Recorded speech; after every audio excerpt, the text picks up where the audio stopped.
The Bundesliga is the most profitable league in football. How did you accomplish that?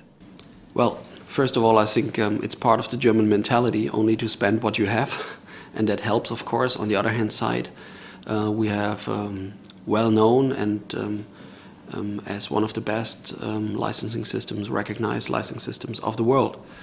We have a licensing system where each club has to prove that he can afford to play a league season, and those two things, the licensing system on the one hand side, but also the German mentality on the other hand side, helps, of course, to get to this goal. The Bundesliga has the highest match attendance in Europe. How did you achieve that? Most of all because the games are attractive. Because a former national coach of the German team in 1954, who won the World Cup, said, "You know why people go to the stadium? Because they don't know how it ends."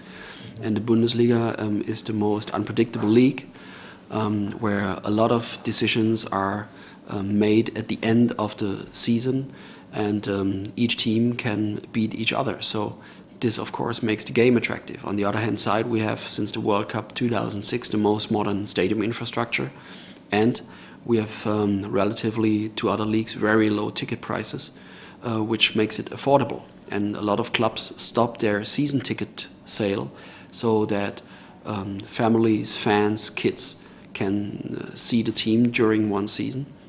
And if you add all that factors, that maybe is the explanation for our high match attendance.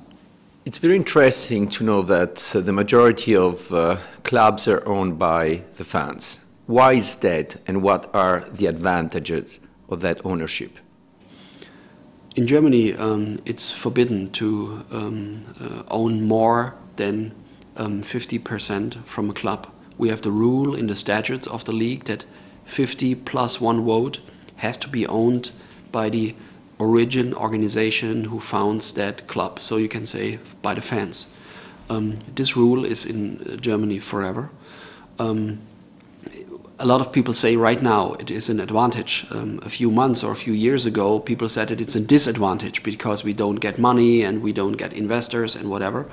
Right now, people see it as an advantage. Maybe someday the times will change again and we see again that this is a disadvantage. Today we can say that 35 from the 36 clubs of Bundesliga 1 and 2, they said we want to go on with that rule that it's not allowed to buy clubs. Therefore you make sure that the club stays with his roots in the area or in the city where it comes from. And maybe this is also one part of the success of the Bundesliga. During the World Cup, we all admired the multiculturalism of the national team. Do you think that this is the future for German football and for European football? Well, the national team of Germany today reflects the society of Germany.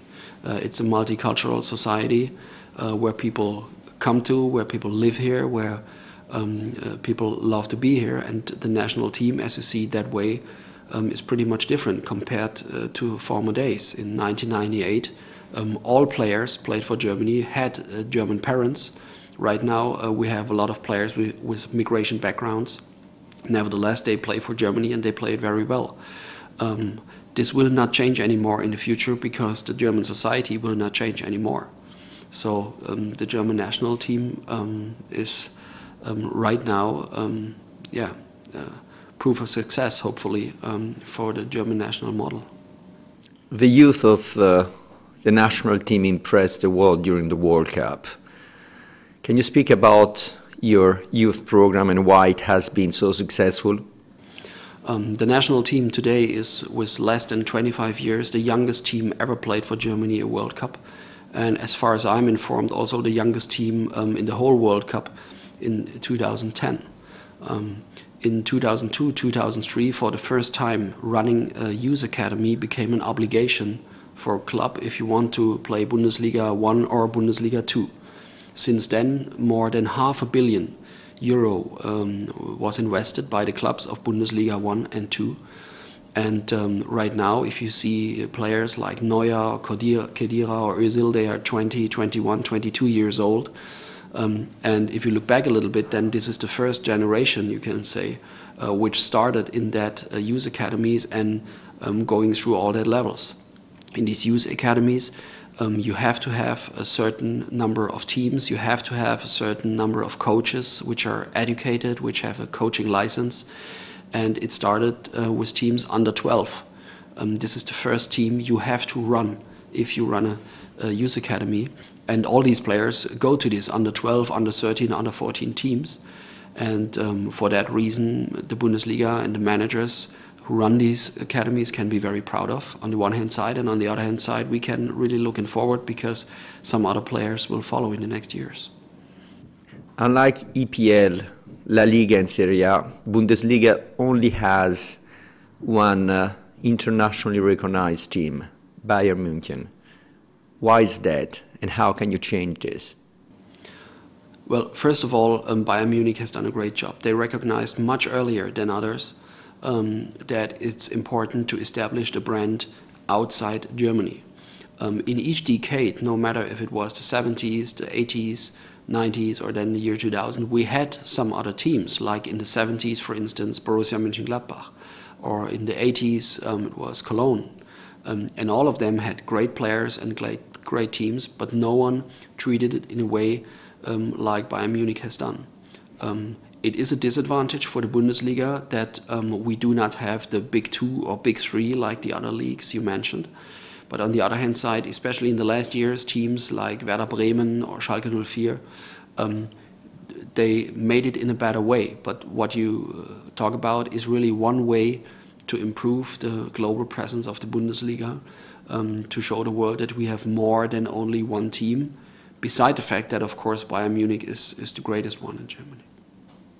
Despite your outstanding performances during the World Cup, the strength of your business model, the youth of your team, you still have to achieve the international recognition of the EPL, La Liga and Serie A.